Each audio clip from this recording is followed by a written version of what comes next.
Yun! What's up? What's up? Kamusta mga kabaya? Ayan, nakikita nyo ba yung mga naggagandahang mga paintings sa pader? Isa lang yan sa mga unang naging proyekto ni Isko Moreno, ang mayor ng Maynila. Yan, dito yan sa Bonifacio, sa North Cemetery, malapit sa Chinese General Hospital. Oops. Okay. Ayan, nakikita, medyo matagal na yan. Siguro mga 2 years ago na rin yan.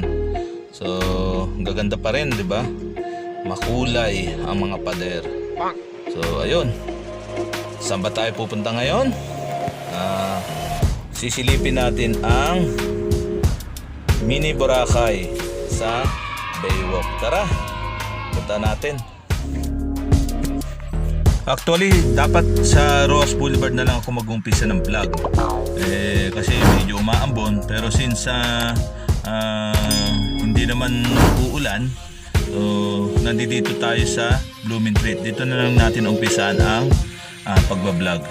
So on the way tayo, approaching tayo ng Dimasalang, sa mga bilihan ng mga nagagandahang bulaklak. Pupuntahan kasi natin ngayon yung Manila Bay, yung tinatawag na Mini Boracay, kasi titingnan natin kung ano ang mga naging resulta. Dahil nag-uulan, ilang araw din, tapos kakaalis lang ng bagyong si Opel. So tingnan natin kung ano na nangyari sa Mini Boracay. May bali-balita kasi na na-wash out na raw yung white sand. So naging black daw ulit. So tingnan natin, ano? Okay? So samahan nyo ako para makita natin ng sabay-sabay kung ano ang nangyari sa Mini Boracay. Alright, let's go! Medyo bilisan lang natin, baka abutan tayo ng ulan. Okay?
Alright, andito na tayo sa Rojas Boulevard.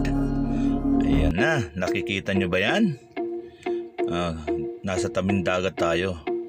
Nakikita nyo yung footbridge na yan? Sikat yung footbridge na yan. Yan ang mismong tapat ng Mini Boracay. Okay, medyo hanap lang tayo ng mapaparkingan. Yung safe na mapaparkingan ng sasakyan natin. Alright. So malapit na nating masaksiyan ang Mini Boracay. Magkakaalaman na tayo kung ano nga ba ang nangyari na. Okay, park lang muna tayo mga kabaya. Alright. Pumipiyok pa. Okay.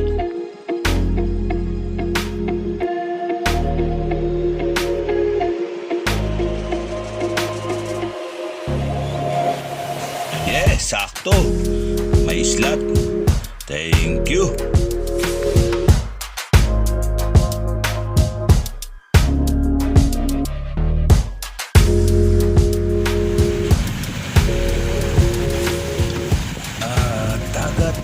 Dagat.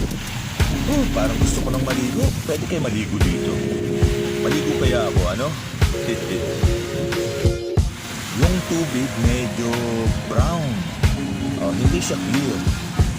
Kasi nga ulan at saka bumagyo. Kaya ganito ang kulay ng tubig.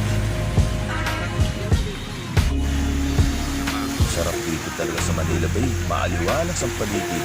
Hindi siya matao ngayon, ha? Ayan, nakikita niyo pa yung mga barge na yan, mga barko na yan, mga cargo ship, kalmado ang dagat. Yun, nakikita niyo pa yung malaking cruise na yun. Ang laki, di ba? Ayan, no?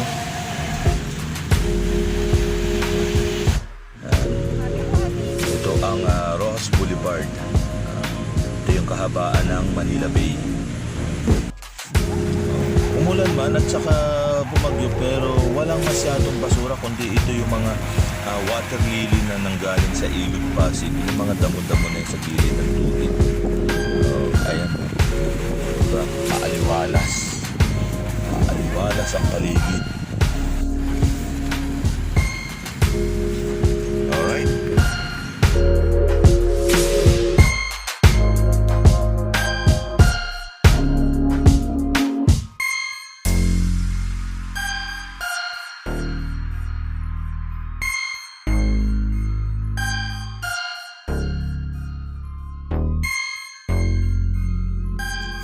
Tara, silipin na natin yung Boracay para makita natin.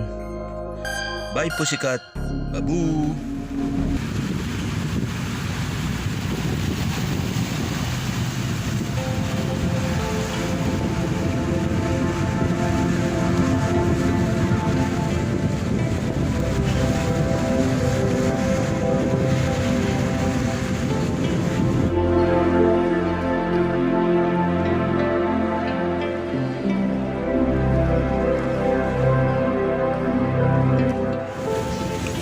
Ito yung Mini Boracay sa Manila Bay. Ayun siya. Nagkaroon talaga ng partially damage yung dalampasigan ng Mini Boracay.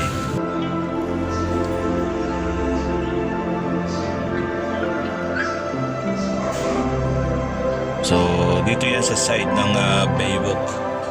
So titingnan pa natin sa ibang anggulo.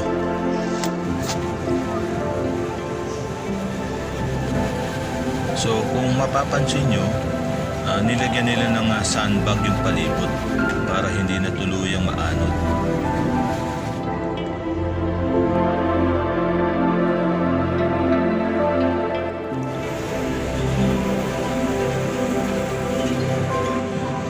Ito yung upper loop.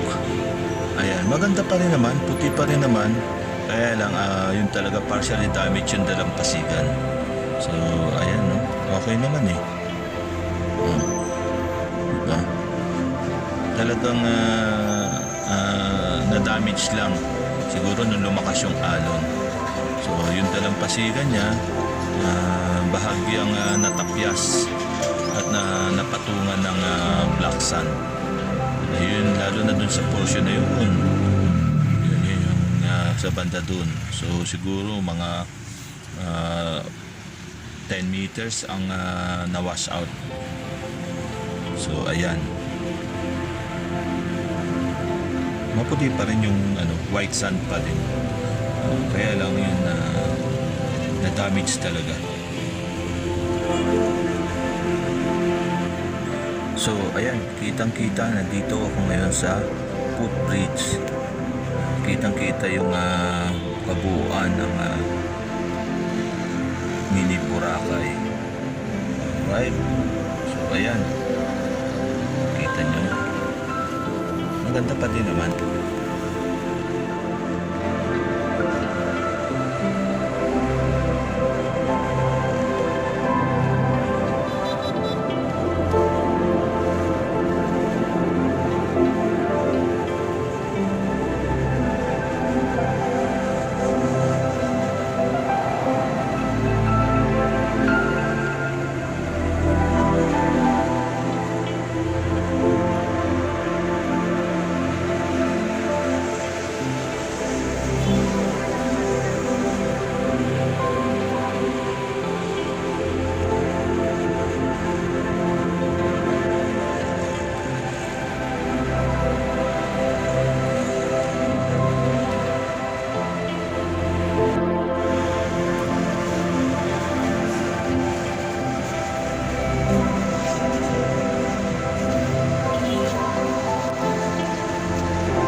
So ayun mga kabaya, nakita na natin kung ano ang nangyari kay Mini Boracay ng Manila Bay. So sana magawa ng paraan at maayos na para lalong gumanda ang Manila Bay. So sana nagustuhan nyo itong video ito. At sa mga hindi pa nakasubscribe sa akin, please subscribe naman my channel. Pakipindot nyo na din ang notification bell para naman ma-update ko kayo sa susunod na mga i-upload kong video. Don't forget to like, comment, and share na din. Salamat!